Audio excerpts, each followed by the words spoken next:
Hello from me, and hello if they stay from the pigeon. The other one's flown a bit further, from Bailey and from Darcy, on what I think is the hottest June day we've ever had in this country, although thankfully it's not been quite that bad where we are, and we've had a bit of a breeze. And now the dog field always gets windy here around this time of night, so it's really quite pleasant. It's still, I think, about 24 degrees, so we're only doing a short time with the doggies.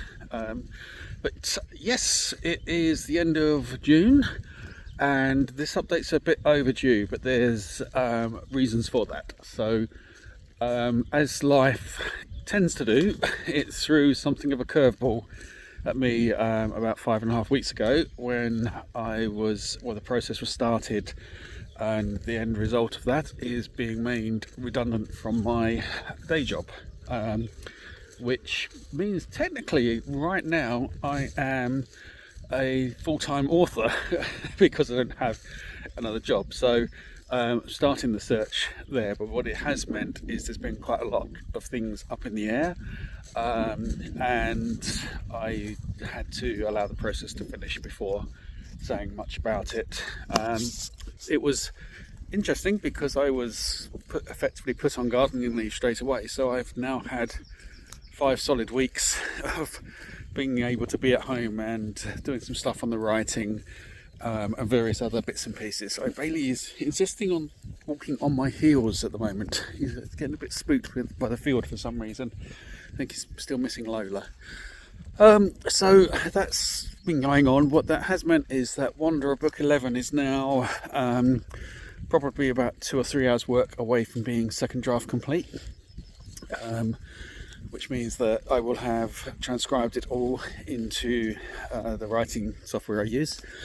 It's looking like it's going to be about 120,000 words, so quite sizable, but still nothing like the monster that was book 5.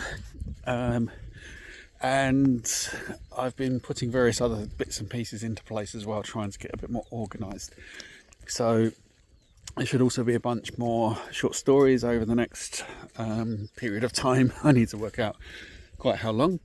And in theory, I should be starting to do some stuff, painting the house and things, but I don't seem to have got anywhere near that yet, but I will do.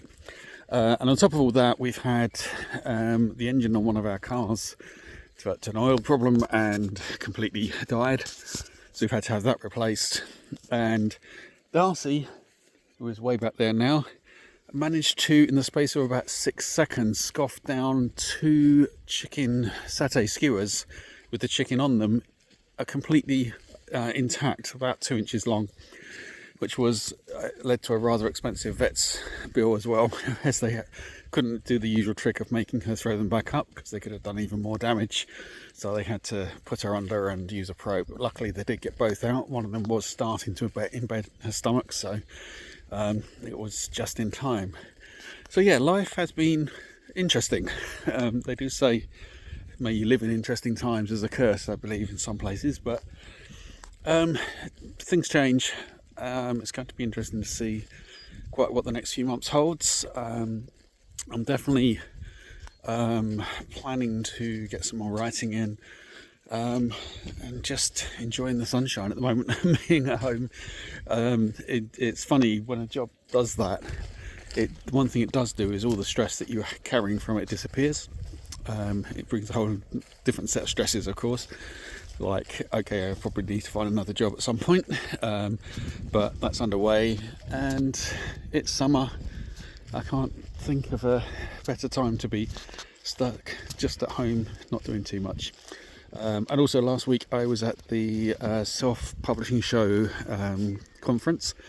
Got to meet up with a lot of the people from my writing group, the bunch of authors that actually we first connected there, I think 4 years ago, and have built up a really big, or not really big, but a very solid group of people who all help each other out. So that was really nice, and looking forward to that again next year. And I think that's it. I seem to be rambling, so I feel like there should be more. Of course, the most important thing of all. So one of my children has In fact, has now written two novellas, but the first one I published today, it's called Evander, and it is, I think, absolutely brilliant. The descriptive writing is just, it blows my socks off. It makes me think, okay, I definitely don't write quite in that way. And the second novella, I think, is even better than the first. That one is with me at the moment because I'm doing the editing and putting it together. Or sorry, putting it together, and then it goes to Sue for the editing. So yeah, that was quite special, and she's had her first couple of sales already. Also, they've had their first couple of sales already. So yeah, it's definitely quite a proud moment to see that out there, and it'll be interesting to see how it goes. We're not going to put it on the main stores yet because it's a novella, so it's I think it's 14,000 words, and Amazon especially is pricing basically means that unless you're pricing at least $2.99, you only get 30% of the money, so it's just not worth it. So instead we're going to bundle 2 or 3 novellas together and release them.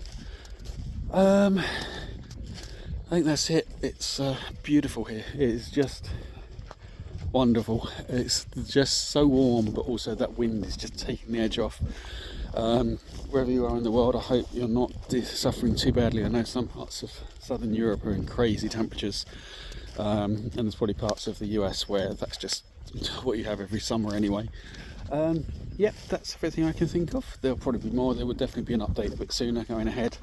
As I say, just had to let things settle down, and how to say, I'm a full-time author for a little while. We'll see how long it lasts. Until next time, happy reading.